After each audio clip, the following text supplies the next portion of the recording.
Hey guys, welcome back to my channel. In today's video, I am kind of coming back to the heart of this channel, which is nursing student advice and just nursing advice in general.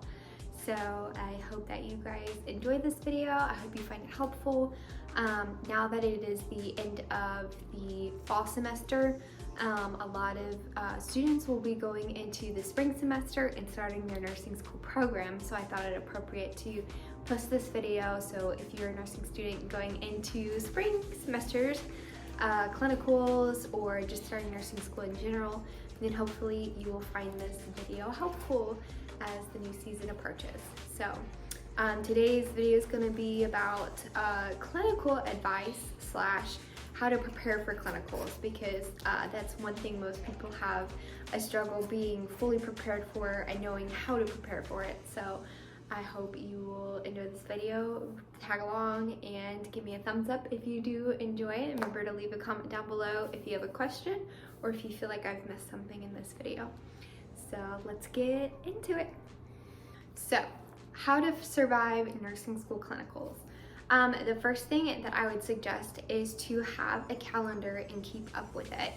So having a calendar that's a weekly and a monthly basis is going to be super helpful, because you can go into your course's syllabus and see what's coming up.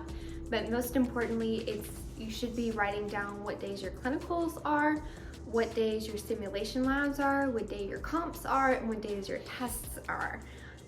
So all of that should be organized, because you don't want to miss a clinical day. People can actually get kicked out of a program if they miss even one day of clinicals. And usually there's only ever one makeup day for clinicals. I got sick at one point and I had to use my one makeup day for clinicals, because they're super strict about that, and every school's different. But for the most part, you have to be really diligent with your time and know what's coming up, because nursing school will consume your lives for the most part. And if you have to work on top of school, you don't want to be caught off guard. Separate from the calendar, the second thing that I would recommend is having a second homework list. So something that is separate from your calendar, that you keep track of all your homework in, all your due dates in, and all your clinical paperwork in. Because otherwise your calendar is going to be really muddled with all these homework assignments that are due. But you want to have something tangible, so if you can't access your computer or your course commons right away, and you want to know what's due that night, or somebody in your class mentions, oh, don't we have an assignment tonight, and you freak out, you can pull out this calendar that you created for yourself and flip through it and see what homework assignment is due and when it's due. And you can kind of use it as a checklist. So I kept mine separate, and that really helped. The third thing I suggest doing is always checking your classes the day or the night before clinical. But once again, you don't want to be caught off guard. And sometimes at clinicals, you'll have to do a skills check-off. So for example, I got caught off guard one time because I didn't realize that we were getting checked off of our assessment one day at clinicals. So I showed up and everybody's got their papers out, reading over them, and I'm like, what's going on? And everybody's like, we're getting checked off of our physical assessment today. And I'm like, oh crap, I don't have anything printed out. I borrowed a buddy's paperwork, and I went and I copied it really quick, and I was rushing through it trying to assess one of my friends while we were waiting and during our snack time, and it was just a mess. And I ended up passing, just barely, but I passed my physical assessment check off on the patient that I was assigned that day.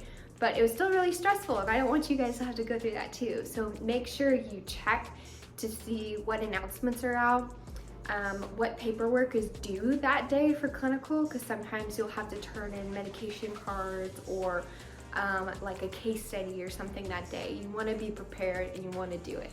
And I would suggest doing it 2 days in advance, but sometimes it's easy to forget. So at least if you know you have clinical the next day or a simulation lab, at least check the night before to see if there's something that you need to do. Try to avoid the all-nighters, but don't get caught off guard like I did. The fourth thing I would suggest is, if you know that you have a skills check-off day, a simulation lab, or clinical day, make sure you know what skill you're performing that day. So when you go to clinicals, that's when you're going to an on-site location. You're either going to a nursing home, a hospital, or an out rotation clinical site. So you're going either with your class or by yourself, or with an instructor to like a healthcare area.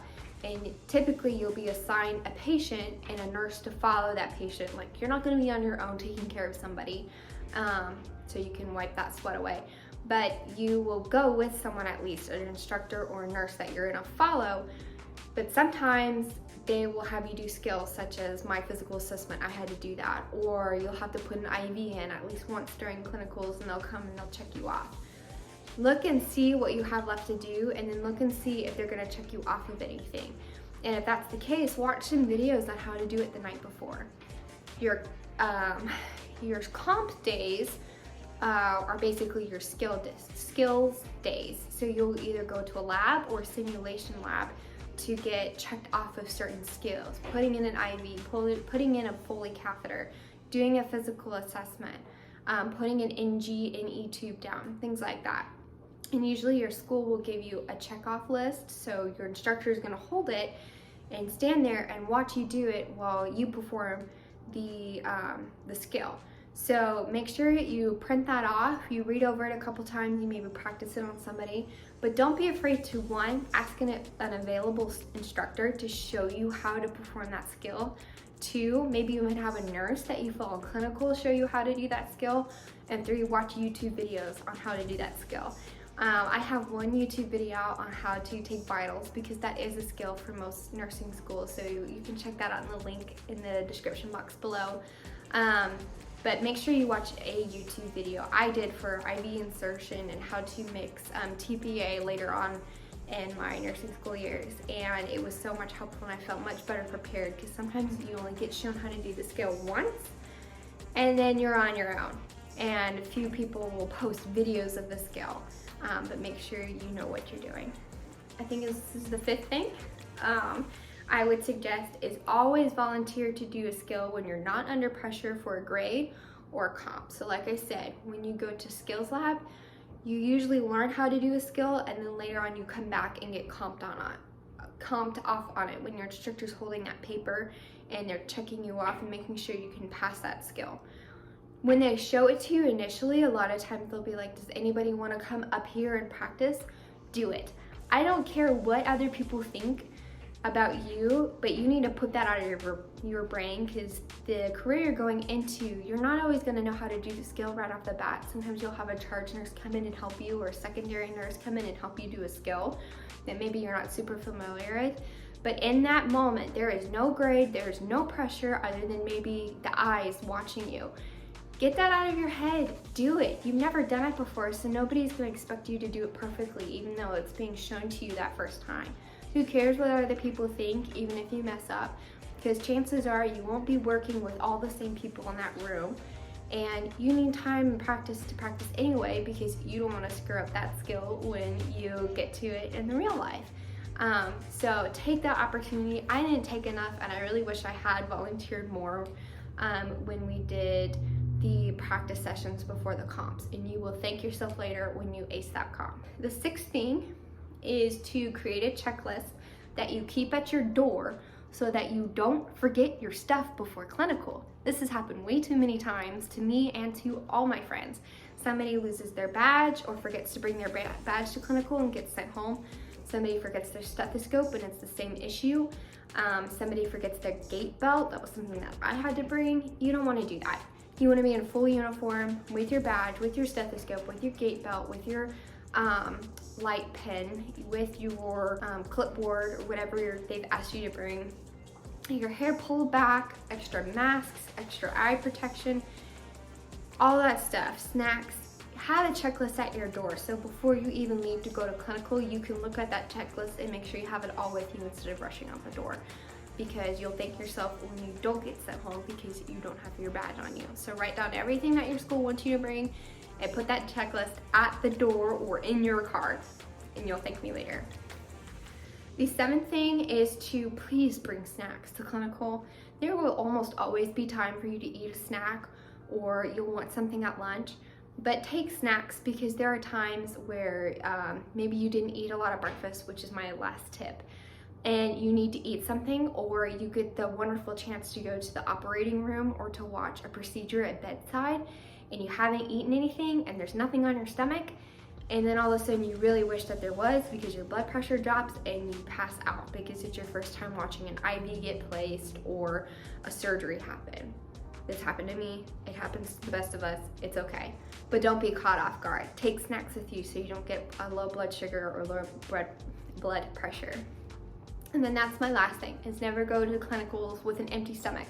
Even if you're not a breakfast eater, eat something, eat a granola bar, and then maybe snack once you get there, like run in the bathroom and eat a granola bar.